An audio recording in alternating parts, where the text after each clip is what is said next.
اہل عرب کی حالت زار پر کڑنے کے علاوہ آپ اپنی خلوت و تنہائی میں زندگی اور کائنات کے رازوں پر بھی غور و فکر کیا کرتے تھے اور سوچا کرتے تھے کہ زندگی کیا ہے، کائنات کیا ہے، یہ چاند سورج ستارے کیوں کر بنے، کائنات کیوں تخلیق کی گئی، کس نے کی، زندگی کا ظہور کب ہوا، کیسے ہوا۔ یہ وہ دن تھے جب آپ تنہائی میں غور و فکر کی ضرورت کے ساتھ ساتھ عبادت کو بھی لازمی سمجھتے تھے۔ عبادت آپ کی روح کی ضرورت تھی، لہذا آپ رمضان بھر غار حرا میں قیام فرماتے، آنے جانے والے مسکینوں کو کھانا کھلاتے اور بقیہ اوقات اللہ تعالی کی عبادت میں گزار دیتے۔ غار حرا مکہ مکرمہ کے مشرق میں خانہ کعبہ سے کوئی 3 میل دور جبل النور کی چوٹی پر واقع ہے۔ خلوت اور گوشہ تنہائی کی تلاش میں آپ غار حرا پہنچے۔ یہ چونکہ کعبہ کے سامنے تھا اور وہاں کامل تنہائی اور یکسوئی تھی، اسی لیے آپ کو بہت پسند آیا۔ رمضان کا مہینہ اور پیر کا دن تھا۔ آپ غار حرا کے اندر ذکر الہی اور عبادت میں مشغول تھے کہ یکایک جبریل علیہ السلام نازل ہوئے اور آپ کو وحی اور نبوت سے نوازا۔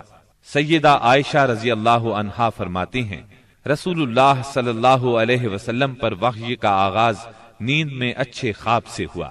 آپ جو خواب دیکھتے وہ سفیدہ سحر کی طرح نمودار ہوتا۔ پھر آپ کو تنہائی پسند آنے لگی، چنانچہ آپ غار حرا میں خلوت فرمانے لگے اور کئی رات گھر آئے بغیر عبادت کرتے اور اس عرصے کے لیے توشہ بھی ساتھ لے جاتے۔ پھر سیدہ خدیجہ رضی اللہ عنہا کے پاس تشریف لاتے اور اتنی مدت کے لیے پھر توشہ لے جاتے، یہاں تک کہ آپ غار حرا میں تھے کہ آپ کے پاس حق آ گیا، یعنی فرشتہ آپ کے پاس آیا اور کہا اقرا، یعنی پڑھیے۔ آپ نے فرمایا میں پڑھنا نہیں جانتا۔ رسول اللہ صلی اللہ علیہ وسلم فرماتے ہیں کہ اس پر اس نے مجھے پکڑ لیا اور اس زور سے دبوچا کہ مجھے چور کر ڈالا، اور پھر مجھے چھوڑ کر کہا اقرا، یعنی پڑھیے۔ میں نے پھر کہا میں پڑھنا نہیں جانتا۔ اس نے پھر مجھے پکڑ کر دبوچا اور چور کر ڈالا، پھر چھوڑ کر کہا اقرا، پڑھیے۔ میں نے پھر کہا میں پڑھا ہوا نہیں ہوں۔ اب اس نے تیسری بار دبوچا اور کہا اقرأ باسم ربك الذي خلق خلق الإنسان من علق اقرأ وربك الأكرم الذي علم بالقلم علم الإنسان ما لم يعلم۔ پڑھ اپنے اس پروردگار کے نام سے جس نے پیدا کیا، انسان کو لوتھڑے سے پیدا کیا۔ پڑھ تیرا رب بڑا کریم ہے جس نے قلم کے ذریعے سے علم دیا، انسان کو وہ بات سکھائی جسے وہ جانتا نہ تھا۔ اب آپ نے یہ آیات پڑھ دی، پھر آپ ان آیات کو لے کر واپس آئے۔ آپ کا دل کانپ رہا تھا۔ آپ نے سیدہ خدیجہ رضی اللہ عنہا کے پاس پہنچ کر فرمایا مجھے چادر اڑا دو، مجھے چادر اڑا دو۔ انہوں نے چادر اڑا دی، یہاں تک کہ دہشت جاتی رہی۔ پھر آپ نے سیدہ خدیجہ کو واقعہ سنایا اور فرمایا مجھے اپنی جان کا خوف ہے۔ انہوں نے کہا اللہ کی قسم ایسا ہرگز نہیں ہو سکتا، اللہ آپ کو کبھی رسوا نہیں کرے گا۔ آپ صلہ رحمی کرتے ہیں، بے سہاروں کا بوجھ اٹھاتے ہیں، خالی ہاتھ لوگوں کی مدد کرتے ہیں، مہمان کی مہمانی کرتے ہیں اور حق کے سلسلے میں پیش آنے والے مصائب میں مدد کرتے ہیں۔ اس کے بعد سیدہ خدیجہ آپ کو اپنے چچا زاد بھائی ورقہ بن نوفل کے پاس لے گئیں۔ یہ جاہلیت کے دور میں عیسائی ہو گئے تھے، عبرانی لکھنا پڑھنا جانتے تھے اور عبرانی میں انجیل لکھتے تھے۔ اس وقت بوڑھے اور نابینا ہو چکے تھے۔ سیدہ خدیجہ رضی اللہ عنہا نے ان سے کہا بھائی جان آپ اپنے بھتیجے کی بات سنیں۔ ورقہ بن نوفل نے کہا بھتیجے کہو تم کیا کہتے ہو؟ آپ نے جو کچھ دیکھا تھا بیان کر دیا۔ اس پر ورقہ بولے یہ تو وہی فرشتہ ہے جو موسیٰ علیہ السلام پر نازل ہوا تھا۔ کاش میں اس وقت زندہ ہوتا جب آپ کی قوم آپ کو نکال دے گی۔ آپ نے حیران ہو کر فرمایا میری قوم مجھے نکال دے گی؟ ورقہ بن نوفل بولے ہاں کوئی ایسا آدمی نہیں جو تم جیسا پیغام لایا ہو اور اس سے دشمنی نہ کی گئی ہو، اور اگر میں اس وقت تک زندہ رہا تو تمہاری زبردست مدد کروں گا۔ لیکن اس کے بعد جلد ہی ورقہ بن نوفل فوت ہو گئے۔ اور ادھر وحی کا سلسلہ رک گیا۔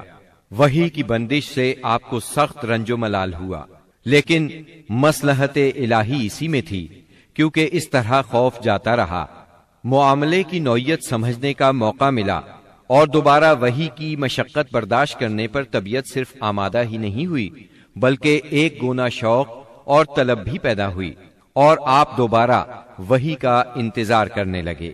ادھر آپ گوشہ نشینی کی بقیہ مدت پوری کرنے کے لیے ورقہ کے پاس سے پلٹ کر دوبارہ غار حرا میں تشریف لا چکے تھے۔ جب ماہ رمضان ختم ہو گیا اور آپ کی اعتکاف کی مدت پوری ہو گئی تو عادت کے مطابق پہلی شوال کی صبح حرا سے اتر کر مکہ معظمہ روانہ ہوئے۔ نبی کریم صلی اللہ علیہ وسلم ارشاد فرماتے ہیں، میں پہاڑ سے اتر کر میدان میں پہنچا تو مجھے پکارا گیا۔ میں نے دائیں دیکھا، کچھ دکھائی نہ دیا، بائیں دیکھا تو بھی کچھ دکھائی نہ دیا، سامنے دیکھا تو بھی کچھ دکھائی نہ دیا، پھر پیچھے دیکھا تو وہاں بھی کچھ نظر نہ آیا۔ اس کے بعد میں نے سر اوپر اٹھایا تو کیا دیکھتا ہوں کہ جو فرشتہ حرا میں میرے پاس آیا تھا وہی آسمان و زمین کے درمیان موجود ہے۔ یہ دیکھ کر میرا پورا وجود اس کے رعب سے بھر گیا، یہاں تک کہ میں زمین کی طرف جھک گیا۔ پھر میں خدیجہ کے پاس آیا اور کہا، مجھے چادر اڑا دو، مجھے چادر اڑا دو، مجھے کمبل اڑا دو، ٹھنڈے پانی کے چھینٹے مارو۔ انہوں نے کمبل اڑا دیا، ٹھنڈے پانی کے چھینٹے مارے، پھر یہ آیات نازل ہوئیں، یا ایھا المدثر قم فانذر وربک فکبر وثیابک فطہر والرجز فاہجر۔ اے کمبل پوش، اٹھ اور لوگوں کو ان کی بدعملی کے نتائج سے ڈرا، اپنے رب کی بڑائی بیان کر اور اپنے کپڑے پاک رکھ اور گندگی سے الگ تھلگ رہ۔ بعثت نبوی کے ابتدائی 3 برسوں میں آپ چپکے چپکے تبلیغ کرتے رہے۔ اس دوران میں سیدنا ارقم رضی اللہ عنہ کا گھر اسلامی تحریک کا مرکز بنا۔ یہ گھر کوہ صفا کے دامن میں واقع تھا۔ نمازیں گھروں کے اندر اور پہاڑوں کی گھاٹیوں میں پڑھی جاتی رہیں۔ اس تبلیغ کے ذریعے سے چراغ جلتا رہا۔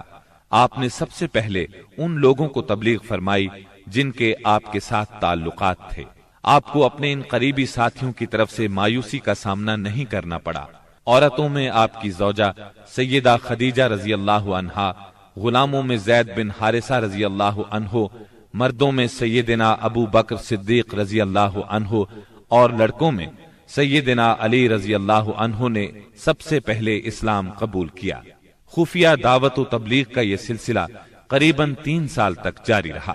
اس عرصے میں جن حضرات نے اسلام قبول کیا ان کے نام یہ ہیں: بلال بن رباح، عثمان بن عفان، زبیر بن عوام، عبد الرحمن بن عوف، طلحہ بن عبید اللہ، سعد بن ابی وقاص، عمرو بن انبسہ، خالد بن سعد بن عاص، عمار بن یاسر، خباب بن ارت، ابو عبیدہ بن جراح، سعید بن زید، جعفر بن ابی طالب، عبداللہ بن مسعود، ابو سلمہ، عثمان بن مظعون، صہیب رومی اور ارقم رضی اللہ عنہم۔